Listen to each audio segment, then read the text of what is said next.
கரூர், திருப்பூர் மாவட்டங்களில் பல்லாயிரம் கோடி ரூபாய் மதிப்புள்ள கோயில் சொத்துக்கள் தனியாருக்கு தாரை வார்க்கப்பட்டு இருப்பதை எதிர்த்து நீதிமன்றம் செல்வோம் என்று இறைகருள் பேரவை அறக்கட்டளை தலைவர் அல்லிக்குட்டை ராதாகிருஷ்ணன் தெரிவித்துள்ளார்.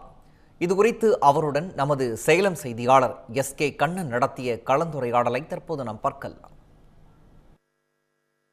தமிழகம் முழுவதும் இந்து சமய அறநிலையத்துறை கட்டுப்பாட்டில் உள்ள கோயில்களை ஆக்கிரமிப்பாளர்களின் பிடியிலிருந்து தொடர்ந்து பல ஆண்டுகளாக பல ஆயிரம் மதிப்புள்ள சொத்துக்களை மீட்டு தொடர்ந்து கோயிலுக்கும் இந்து சமய அறநிலையத்துறைக்கும் ஒப்படைக்கும் பணியில் ஈடுபட்டுள்ள சேலம் இறையருள் கட்டளையினுடைய தலைவர் அல்லிக்குட்டை ராதாகிருஷ்ணன் நம்முடன் இணைந்துள்ளார்.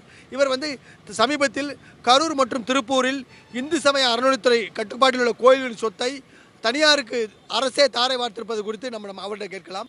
சார், இந்த கரூர் மற்றும் திருப்பூரில் பலாயிரக்கணக்கான மதிப்புள்ள சொத்துக்கள் கோயில் சொத்துக்கள் தனியாருக்கு ஒப்படைக்கப்பட்டிருக்குது. இது விஷயமா நீங்கள் என்ன சார் சொல்ல விரும்புங்க? அதாவது இந்த கரூர் மாவட்டத்தை தெளிவாக புரிஞ்சுக்கணும். இனாமாக அளிக்கப்பட்ட, தானமாக அளிக்கப்பட்ட என்ற பெயர் கரூருக்கு உண்டு. அந்த ஊரில் உள்ள சொத்துக்கள் அனைத்துமே பெரும்பாலான சொல்ல போனோம்னா சட்ட ரீதியான நடவடிக்கைகள் மூலமாக வெளிக்கொணர்ந்துள்ளோம்.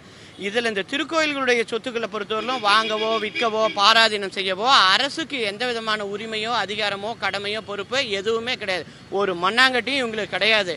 இப்போ இந்த உத்தரவுகளை பார்த்தோம்னா சுமார் 3000 ஏக்கர் நிலங்களை சட்டவிரோதமாக, அதாவது ஒரே நாள்லேயே மாவட்ட ஆட்சித்தலைவர் பரிந்துரை செய்கிறாரு, சென்னை இந்து சமய அறநிலையத்துறை ஆணையர் அனுமதிக்கிறாரு, அதன் பேரில் உத்தரவிடுறாரு. இந்த 3 கடித போக்குவரத்துகளும் இணை ஆணையர், ஆணையர், மாவட்ட ஆட்சியருடைய கடித போக்குவரத்துகள் 3ம் ஒரே நாளில் நிர்ணயம் செய்யப்படுது. இந்த மாதிரி ஒரு போர்க்கால அபாயத்தில் கூட இத்தகைய சீரிய நடவடிக்கைகள் ஒரே நாளில் அமைஞ்சதில்லை. கோயில் சொத்துக்களை தூக்கி தாரை பார்த்து அபகரித்து கொள்ளையர்களுடைய வாயில போட்டு திங்கிறதுக்கு இவ்வளோ வேகமாக பணியாற்றிருக்கிறாங்க. காலங்காலமாக இருந்த அரசுகள் அனைத்துமே இந்த திருக்கோயில் சொத்துக்களை விட்டு கொடுத்து தங்களுடைய ஓட்டு வங்கி ஆதாயத்துக்காகவும், இன்னும் சொல்லப்போனால் அதை விட கேவலமாக நில அபகரிப்பு மாஃபியா கும்பலிருந்து வாங்கி தின்னு உடல் வளர்த்துறதுக்காகவும் செயல்பட்டுக்கிட்டு இருந்துச்சு. அதனுடைய உச்சகட்டம் தான் வெறித்தனமாக தற்போது வெளியிடப்பட்டிருக்குது. இது அரசாங்கமே அடித்த கள்ள நோட்டுக்கான தண்டனைங்கிறது நீதியின் பால் உண்டு அப்படிங்கிறத உணர்ந்துக்கணும். எந்த சூழ்நிலையிலும் இதை நம்பி மக்கள் யாரும் தாங்கள் குருவி சேர்ப்பது போல சிறுக சேர்த்த காசை கொண்டு கோயிலுக்கு சொந்தமான இந்த நிலங்களை யாரும் வாங்கி ஏமாந்து விடாதீர்கள் என்பதுதான் நம்மளுடைய தாழ்மையான வேண்டுகோள். கரூருக்கு முதல்வர் வந்ததுக்கு அப்புறம் தான் இந்த சம்பவம் நடந்திருக்கு அப்படிங்கிற மாதிரி ஒரு தகவல் வெளியாகுது. அதற்கு முன்பாகவே திட்டமிட்டு கோயில் சொத்தை காப்பாற்றுறதுக்கு வந்ததே கிடையாது. ஆனால் கோயில் சொத்துக்களை விட்டு கொடுத்துக்கிறதுக்கு மட்டும் சென்னையிலேருந்து அறநிலையத்துறையிலேருந்து முகாமிட்டு இதற்காக கரூரிலேயே பணி பார்த்துள்ளார்கள். அதனுடைய விளைவு தான் 9ஆம் தேதி நடந்த இத்தகைய அதாவது திருக்கோயில்களுடைய மூலவர்களுக்கு இழைக்கப்பட்ட வன்கொடுமை. அதாவது தமிழகத்தில் உள்ள பல ஆயிரக்கணக்கான சொத்துக்கள், பல ஆயிரக்கணக்கான கோயில் சொத்துக்களை மீட்கிறதுல நீங்கள் முக்கியமாக பங்கு வகிக்கிறீங்க.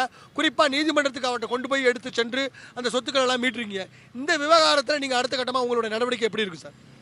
இந்த விவகாரத்தை பொறுத்தவரையிலும் இந்த உத்தரவே பார்த்தோம்னா ஆங்கிலத்தில் நல் அண்ட் வைடுன்னு சொல்லுவாங்க. தன்னிச்சையாகவே இது செல்லாது. சட்டத்தின் பால்நிலை தன்னிச்சையாகவே செல்லாது. நீதிமன்றம் கொண்டு போய் தான் இதை நாம் ரத்து பண்ண முடியும்னா அது இப்போ அவசியம் இல்லாத சூழ்நிலை. இது தன்னிச்சையாகவே செல்லாது. இருந்தாலும் பொது நலன் கருதி, திருக்கோயிலுடைய மூலவர் நலன் கருதி தனிப்பட்ட முறையிலும் நாம் இந்த விஷயத்தில் நீதிமன்றத்தை அணுகுகிறோம்.